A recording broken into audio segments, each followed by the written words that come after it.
ఓం నమో వెంకటేశాయ. అందరూ ఎలా ఉన్నారండి?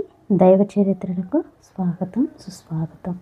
కలియుగం మొదట్లో వైకుంఠంలో లక్ష్మీదేవి విష్ణుమూర్తి మీద కోపంతో భూమికి వచ్చి పాతాళ లోకంలో తపస్సు మొదలుపెట్టింది. భూమాత దేవిని ఆ స్థితిలో చూసి చాలా క్షోభకు లోనైంది.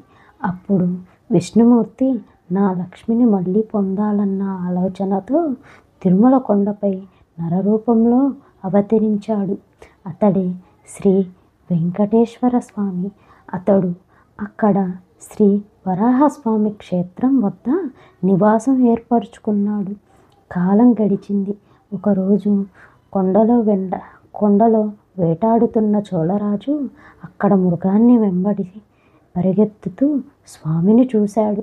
స్వామి కళ్ళల్లో దైవకాంతి, నుదిటిపై ఆ తిలకం, ముఖంలో కరుణ. రాజు నమస్కరించి ఆశీర్వాదం కోరాడు. కొంతకాలానికి పద్మావతి దేవి అనే యువతిని స్వామి చూశాడు. ఆమె రాజు అయిన ఆకాశరాజు కుమార్తె.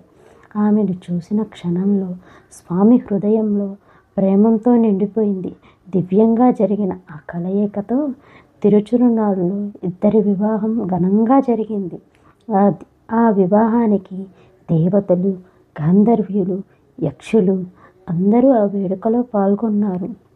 వివాహ అనంతరం స్వామిని తిరిగి తిరుమలకు వచ్చి అక్కడే నివాసం ఏర్పరచుకున్నాడు. ఆ రోజు నుండి భక్తులు, రాజులు, ప్రజలు స్వామిని దర్శించి గోవిందా గోవిందా అని నామస్మరణ చేస్తూ వస్తున్నారు.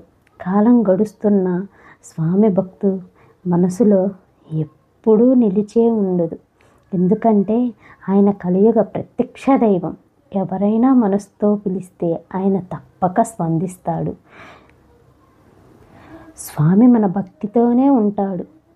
గోవింద అనే నామం ఒక్క నామం చాలదు, మన జీవితాన్ని పవిత్రం చేస్తుంది.